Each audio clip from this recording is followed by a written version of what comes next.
Welcome to the Building Doors Podcast, where we're not just pushing for opportunities for women's voices to be heard, we're creating them.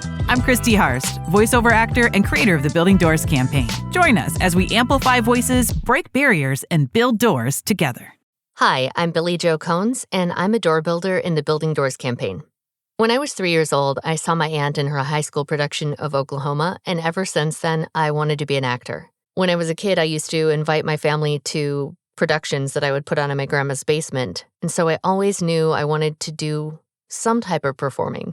I went to college to be an actor, and I ended up doing theater and film after college. And I always kind of wanted to do voiceover, but I was really interested in commercial. I really love advertising, actually. And my first tiptoes into it was volunteering for vision loss resources in Minneapolis. I used to go there and they would hand me a packet of printed materials and a 1970s cassette player and a bunch of blank cassette tapes, and they would have me record. And this was not anywhere near the 70s. And I finally bought my first microphone, got a profile on one of the pay-to-play sites, but I was intimidated by it and I didn't really know exactly how to get started. And even though I knew some people who did it, everyone was just like, well, you need to get a demo. But there weren't a lot of people coaching there, and so it was really hard to kind of get your feet in the door. In 2016, my grandma was on hospice, and I finally just got fed up with myself, and I said, I don't want to be on my deathbed someday and realize that I didn't write the book that I want to write, or that I didn't travel, or that I didn't start my voiceover career. And so in 2016, I produced a play for the Minnesota Fringe Festival. I started my accountability group. I traveled a bunch, and I started my voiceover career.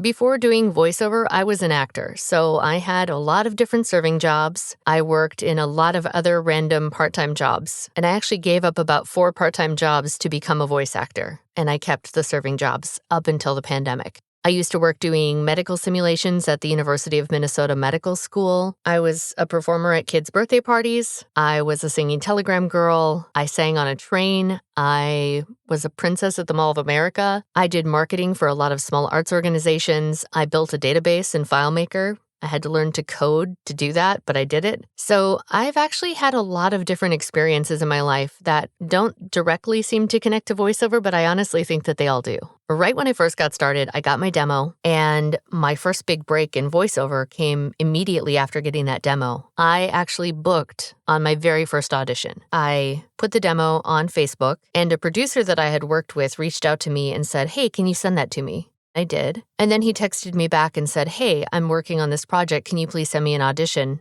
Just record it on your phone. All right, I will do that.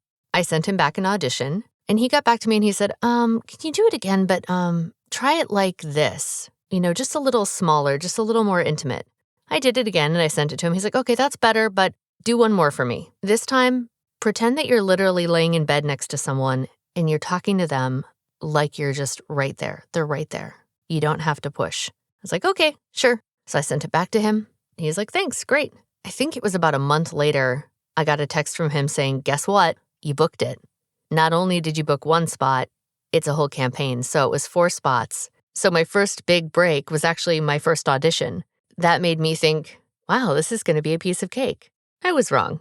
But it really was motivating to have that early success, even if it was not really indicative of the reality of the industry. I'd like to say that I specialize in a genre, but I don't really. I do a lot of commercial, corporate narration. I do some automotive, some medical, some e-learning. I like doing it all. I love doing commercials because at their best, they're just a tiny little piece of art that's going to make someone feel something. And I think that that can be really beautiful when it's done well. What I love about working in this genre is that you have a very short amount of time to emotionally connect with someone. The last restaurant I worked at in Minneapolis before I moved to Georgia, it was a very fast-paced, sort of casual but high-end pizza place. And we were so busy all the time. When you're in restaurants and you're that busy, you still have to make a connection with people. And so I find commercial work is very similar to being a server at a very fast-paced restaurant. You still have to make that connection. You can't just gloss over.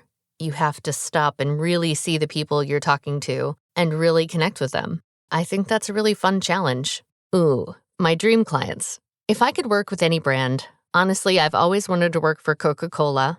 I just think Coca-Cola's brand voice is so beautiful. It's always about inclusion. It's sort of nostalgic, but without looking backwards. And I really love Coca-Cola. I also would love to work for Target. I would love to work for Apple. I think if I could be the voice of any major campaign, I would love to be the network voice of something like Travel Channel or HGTV or the Food Network, because those are all things that I really love and am enthusiastic about. I'm enthusiastic about design. I'm enthusiastic about travel and food. And so any of those things I would absolutely be head over heels about voicing. I think the thing that makes my voice stand out, it's not really about my voice. It's about when I'm excited about something, you feel it. You know that I mean what I'm saying, because when I'm excited about something, and I'm excited about a lot of things, let's be honest, it comes out in this energy and this warmth and this excitement that is just palpable. So connecting with the audience, when you're bringing scripts to life in a way that connects with the audience emotionally, is all about specifics.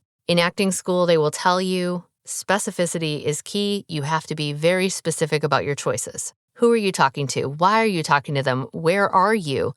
What has just occurred right before you start speaking? All of these things matter. So bringing scripts to life in a way that connects with the audience is all about specificity.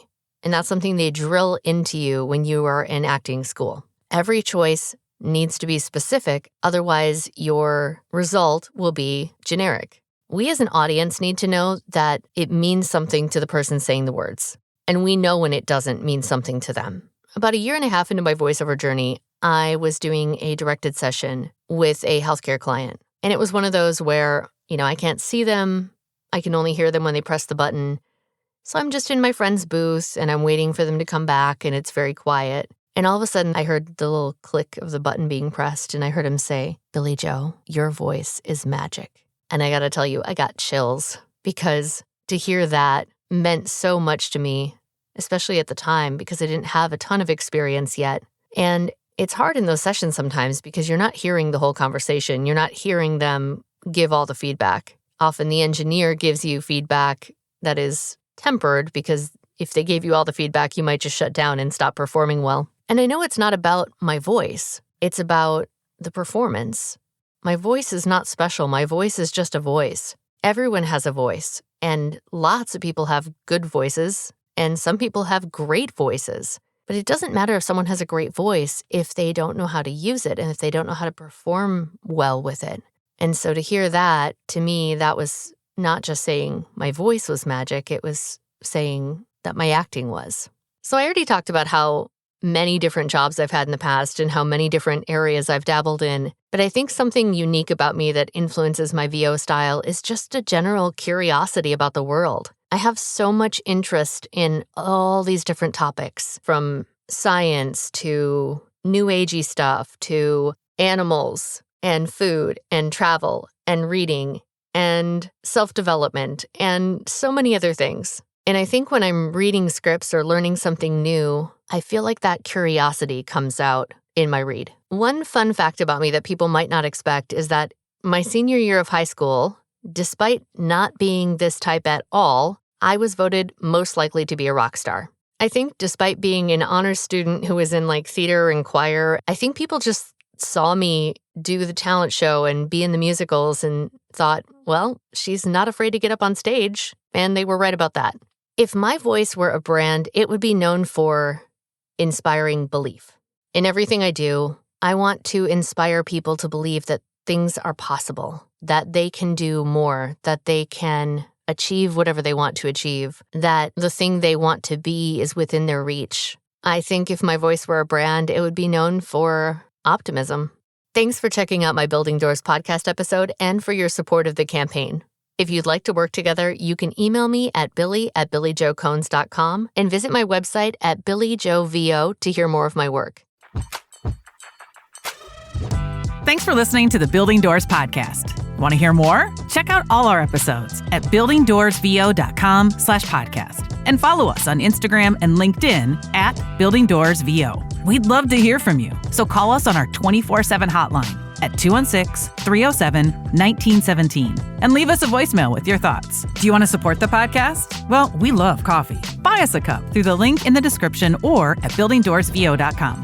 Until next time, keep pushing forward, keep speaking up, and let's keep building doors together.